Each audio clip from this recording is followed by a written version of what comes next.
You know, some of my favorite episodes on Vol Club Confidential have been the baseball guys. I tell you what, from Liam Doyle to Christian Moore, Blake Burke, and the head coach Tony Vitello, and let's not forget about Frank Anderson. There's been a lot to talk about on Rocky Top with Tennessee's baseball team the last couple of years. Knoxville Smiles depend on us to make you smile better. Knoxville Smiles, are you happy with your smile today? Knoxville Smiles, we're all about smiles. Hey Lance, what makes you smile?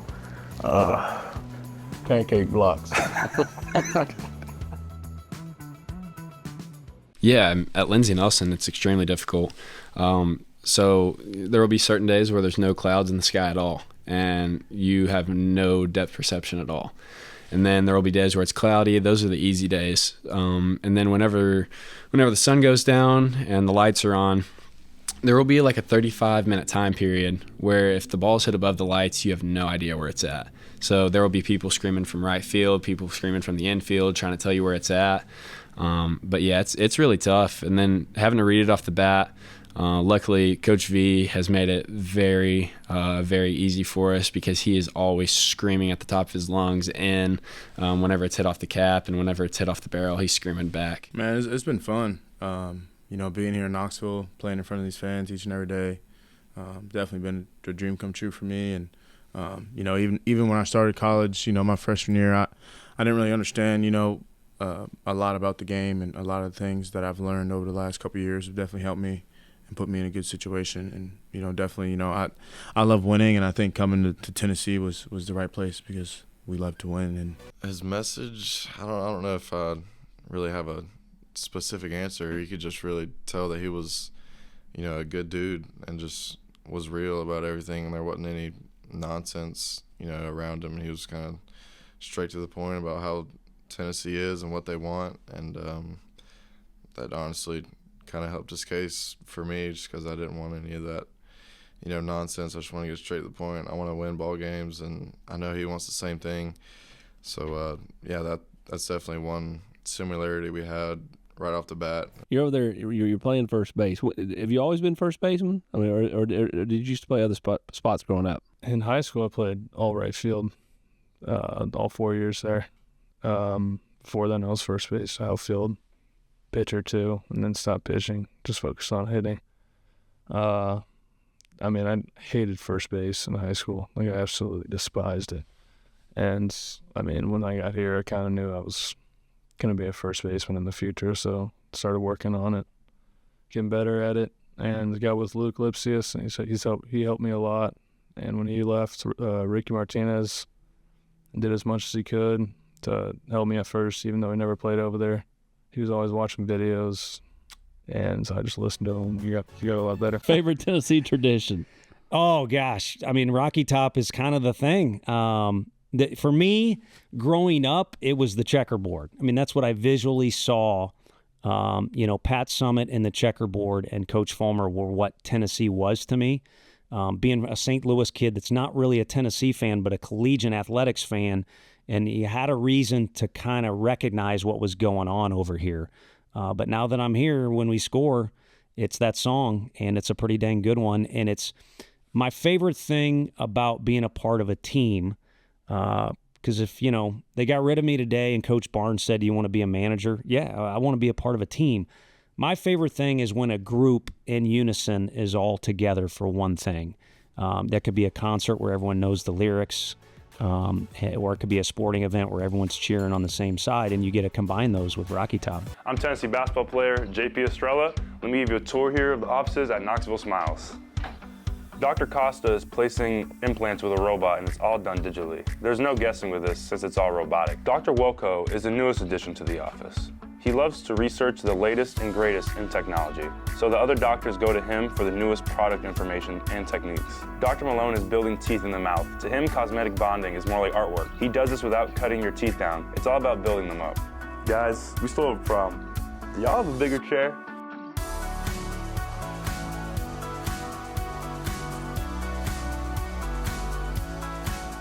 I'm going to be honest, I really don't try to model my game after anybody.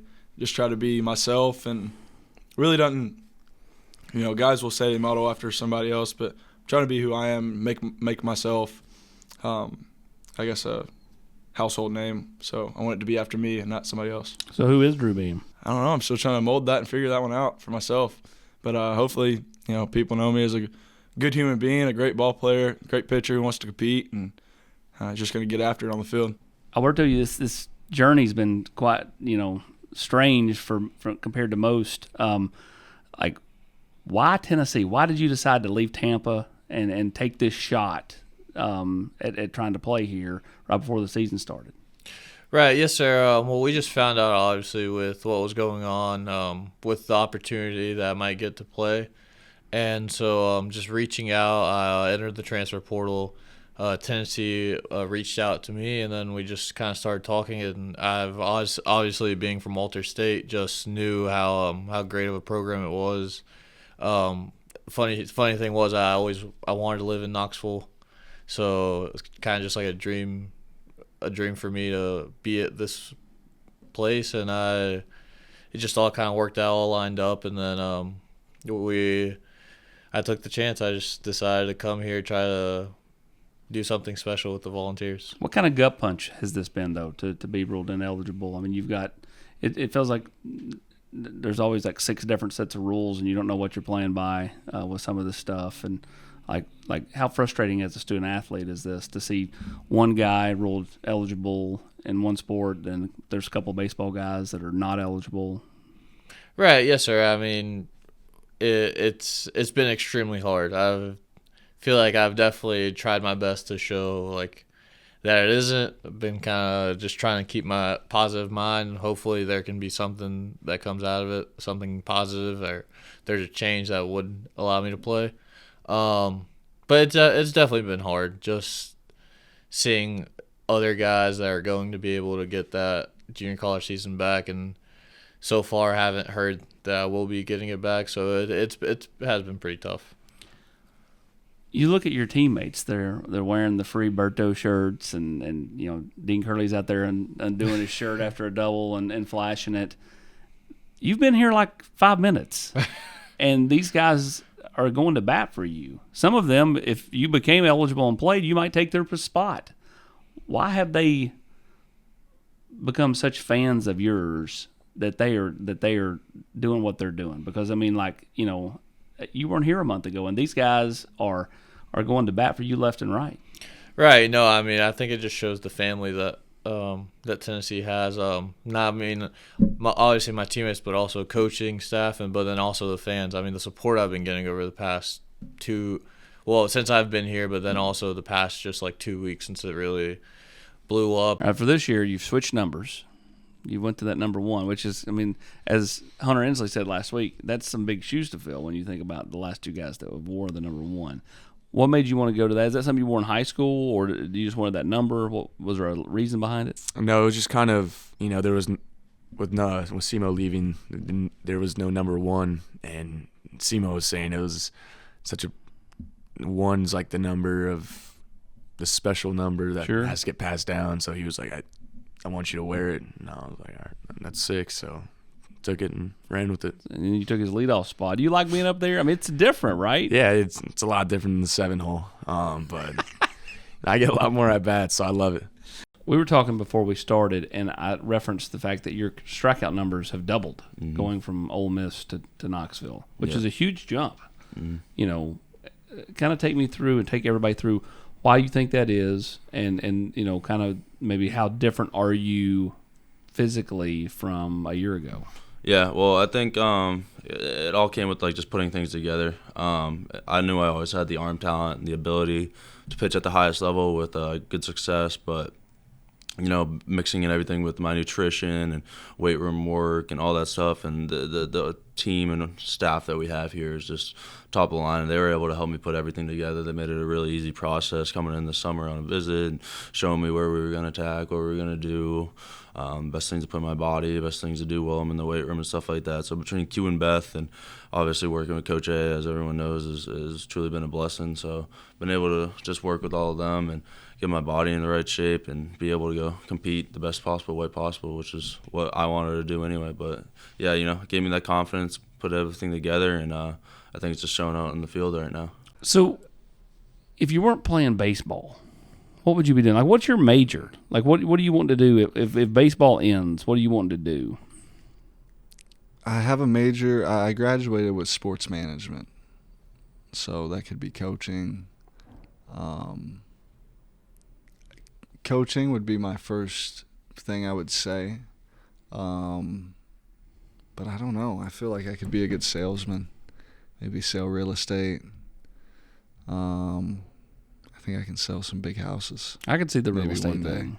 But I also don't know if I want to sell houses. Yeah, but we'll see. I don't know. Maybe baseball lasts long enough to where I'll never have to get a real job.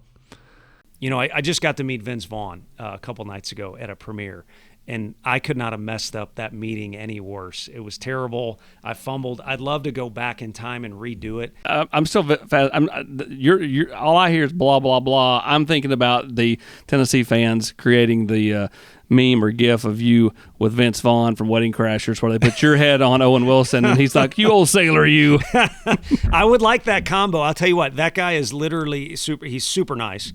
And my buddy is in his new show that actually debuts tonight on Apple TV, but not to throw a commercial out there. But those little witty comments he makes in the movies, yeah. I witnessed him do that with a bunch of different people. It's all ad-lib. Just like that. I mean, he's got to have one of the quicker minds than anybody in the country. I'm pretty sure you do that in the dugout.